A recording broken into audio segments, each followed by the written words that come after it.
छात्र छात्राओं नमस्कार।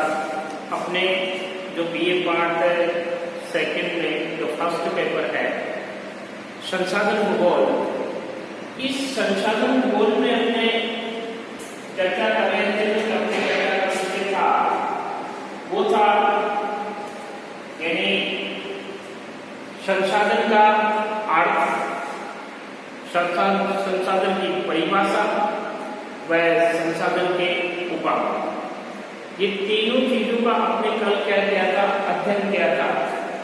आज अपना जो मेन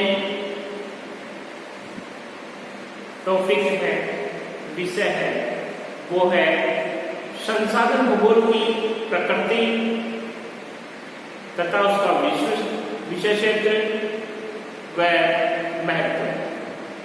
यानी संसाधन भूगोल की प्रकृति, विशेषज्ञ व उसका महत्व के बारे में आज अपने क्या करेंगे, अध्ययन करेंगे।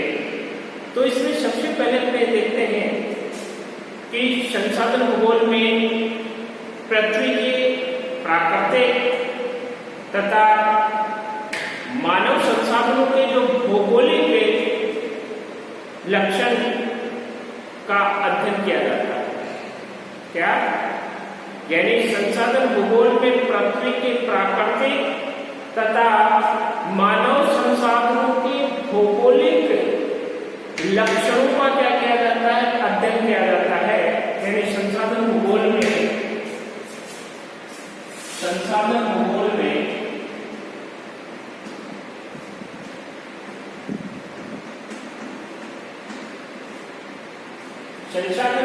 में प्राकृतिक संसाधन भूगोल में पृथ्वी के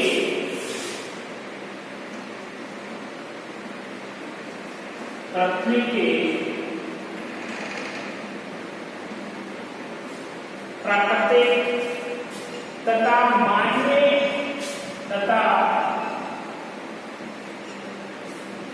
मानव संसाधनों के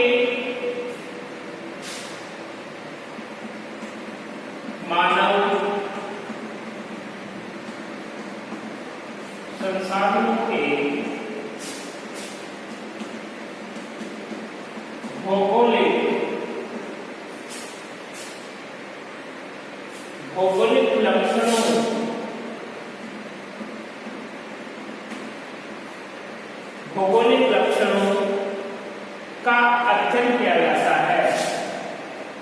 लक्षणों का अध्ययन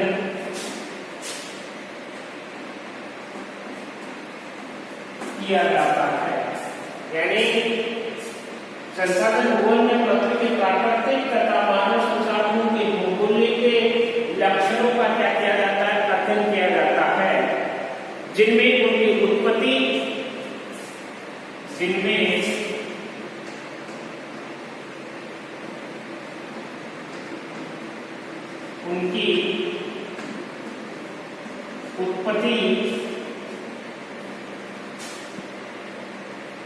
वितरण, विशेषताएं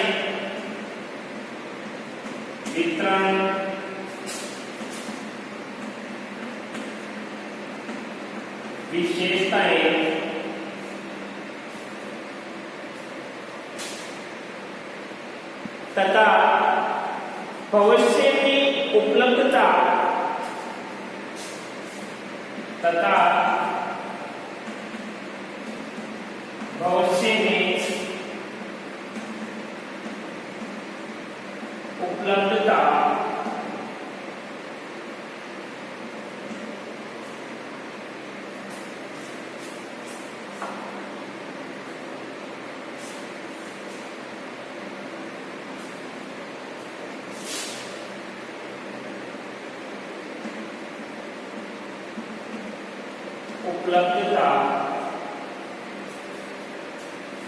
आदि प्रमुख है। आदि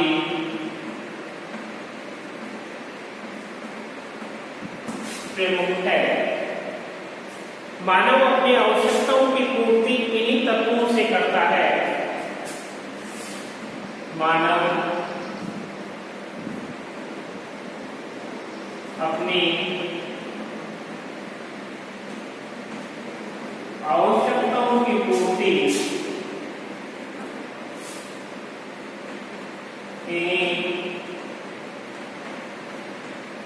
तत्वों के माध्यम से करता है। तत्वों के माध्यम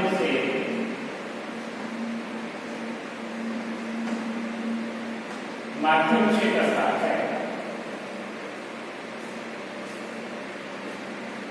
जिन्हें संसाधन नाम दिया गया है, जिन्हें संसाधन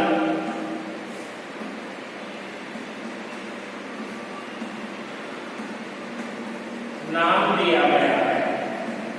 यानी कहने का मतलब संसाधन भूगोल में पृथ्वी की प्राकृतिक तथा मानवीय संसाधनों के जो भौगोलिक लक्षणों का यानी भौगोलिक लक्षणों का अध्ययन किया जाता है, जिनमें उनकी उत्पत्ति, वितरण व विशेषताएं तथा भविष्य में उपलब्धता आदि प्रमुख है।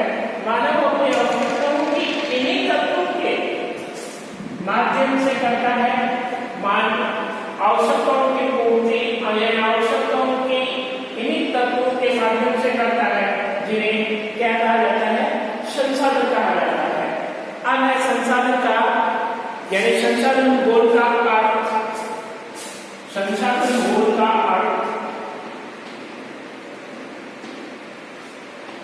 संसाधन भूगोल का अर्थ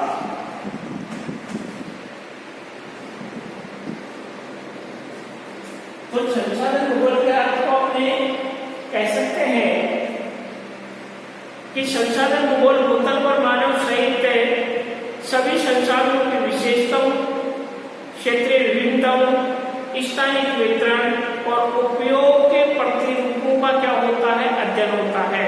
तो संसाधन भूगोल भूतल पर संसाधन भूगोल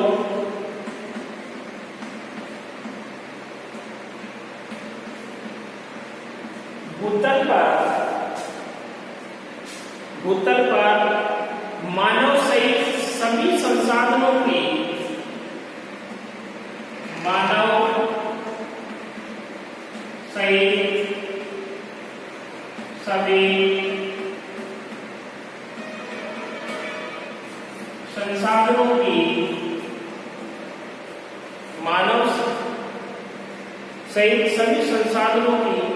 विशेषताओं,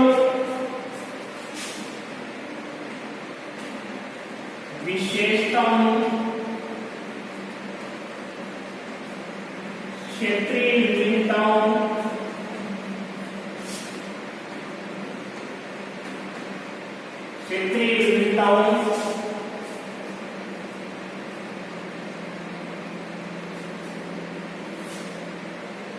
स्थानिक वितरण और उपयोग के प्रतिरूपों का अध्ययन है।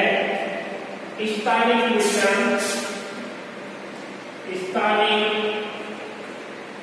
वितरण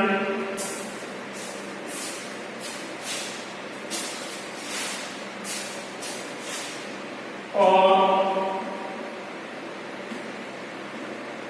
प्रतिरूपों का अध्ययन है। यानी जो संसाधन भूगोल है, ये संसाधन भूगोल भूतल पर मानव सहित सभी संसाधनों की यानी भूतल पर यानी धरातल पर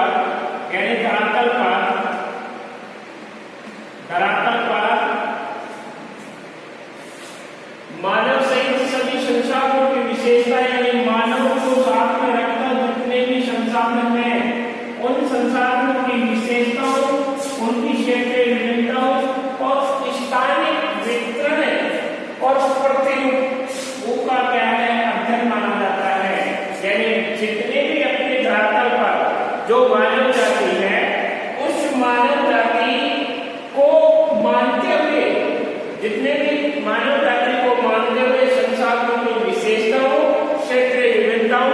और स्थानिक वितरण और प्रतिरूपों का अध्ययन को क्या कहा जाता है? संसाधन भूगोल कहा जाता है। तो इस संसाधन भूगोल को मुख्य रूप से यानी संसाधन भूगोल भूतल और मानव सहित सभी संसाधनों की विशेषताओं, क्षेत्रीय विभिन्नताओं, स्थानिक वितरण और प्रतिरूपों का क्या है? एक अध्ययन है। और ये अध्ययन ही क्या कहलाता है? संसाधन भूगोल कहलाता है। अब प्रकृति में किसी भी संसाधन के उपयोग के ज्ञान के बाद ही, यानी जो अपनी प्रकृति है, इस प्रकृति में किसी भी संसाधन के उपयोग के ज्ञान के बाद ही वह संसाधन की श्रेणी में आता है, यानी संसाधन की श्रेणी में आता है। जैसे जीवाश्म ईंधन, कोयला, पेट्रोल करोड़ों वर्षों से भूमि के नीचे स्थित थे, लेकिन 19वीं शताब्दी में, यानी 19वीं शताब्दी के उत्तरार्ध में पेट्रोलियम निकालने तथा दोहन करने की जो तकनीकी के विकास के बाद वर्तमान में पेट्रोलियम आर्थिक तत्वों का प्रमुख संसाधन बन गया। यानी कहने का मतलब सीधा सा इसका अर्थ है, यानी प्रकृति में किसी भी संसाधन के उपयोग के ज्ञान के बाद, यानी जब तक मनुष्य किसी भी चीज का उपयोग नहीं कर लेता तब तक वो संसाधन नहीं कहलाता, और उपयोग के पश्चात वो किस श्रेणी में आ जाता है? संसाधन की श्रेणी में आ जाता है। जब मान के चलो कल्पना करते हैं कि जब जो 33 सागर था, इस 33 सागर जो आज वर्तमान में था का मरुस्थल है, इसके नीचे पहले 33 सागर का क्या था? अवशेष था। तो इस 33 सागर के अवशेष के नीचे अपने जो जैसे बाड़मेर है ना, जैसलमेर है, वहां अपने को क्या प्राप्त हो रहा है? अपने को जो खनिज तेल है, कच्चा तेल है, वो कच्चा तेल है वो प्राप्त हो रहा है। तो ये कहां से आ गया? क्यों? क्योंकि उस टाइम वहां क्या था? 33 सागर था। तो 33 सागर में क्या है? कई जीव जंतु पाए जाते थे, कई प्रकार के वनस्पतियां पाई जाती थी। अब वो वनस्पतियां काफी वर्षों तक वहां क्या हुई? सड़ी गली, और सड़ी गलने के पश्चात उसमें एक फॉसिल्स यानी जीवाश्म की उत्पत्ति हुई, और जो जीवाश्म की उत्पत्ति हुई वही क्या है? आज खनिज तेल यानी कच्चा तेल है, जिसको अपने पेट्रोल कह रहे हैं।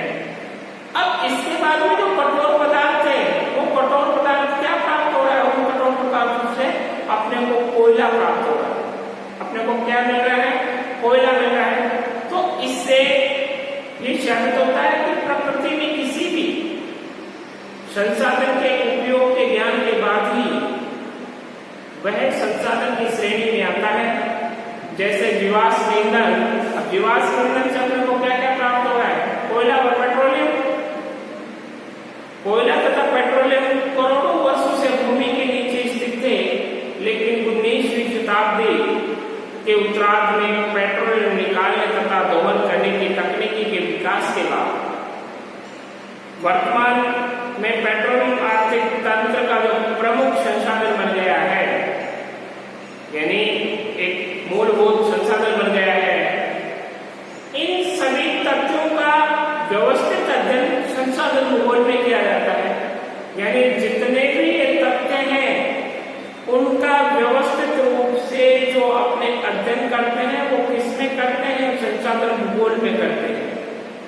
संसाधन भूगोल पृथ्वी तल पर पाए जाने वाले ज्ञात, अज्ञात, प्राकृतिक तथा मानवीय संसाधनों की खोज, उद्भव, वितरण,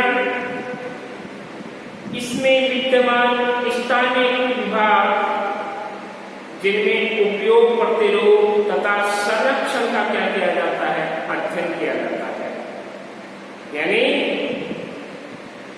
संसाधन भूगोल पृथ्वी तल पर पाए जाने वाले ज्ञात, अज्ञात, प्राकृतिक तथा मानवीय संसाधनों की क्या है?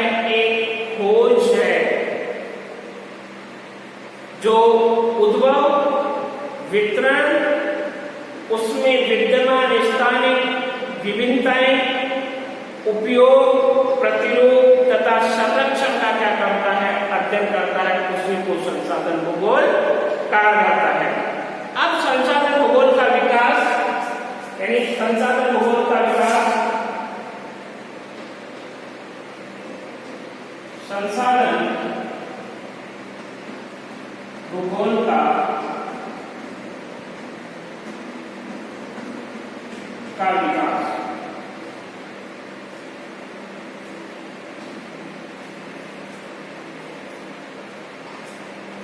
संसाधन भूगोल का स्वतंत्र शाखा के रूप में, यानी संसाधन भूगोल का स्वतंत्र शाखा के रूप में 1953 में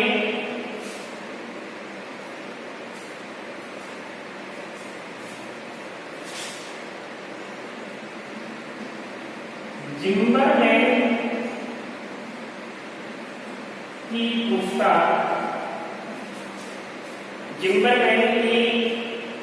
पुस्तक विश्व के संसाधन एवं उद्योग के प्रकाशन के साथ हुआ। विश्व के संसाधन व उद्योगों के प्रकाशन के साथ हुआ।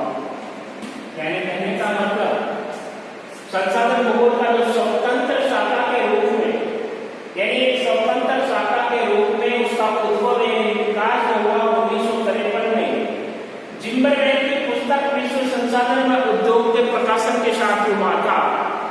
यानी कहें विश्व संसाधन व उद्योग के प्रकाशन के साथ हुआ। अब जिम्बरलैंड महोदय है, ये जिम्बरलैंड महोदय संसाधन भूगोल को विभिन्न भाषाओं में, यानी अपने आप में एक पहचान दिलाने वाले एक भूगोलवेत्ता थे। इस पुस्तक में संसाधनों की प्रथम व्यवस्था करके उनको उद्योगों से पारस्परिक संबंधों का मूल्यांकन प्रस्तुत किया गया था। अब है संसाधनों का विषय क्षेत्र, संसाधनों का विषय क्षेत्र।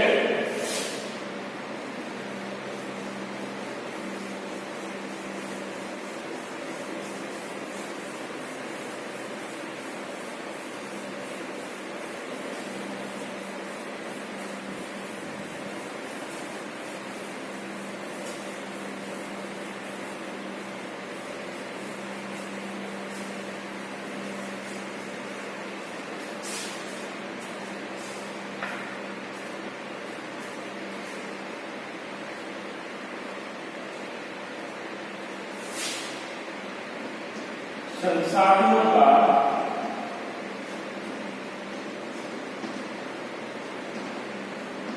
विषय क्षेत्र।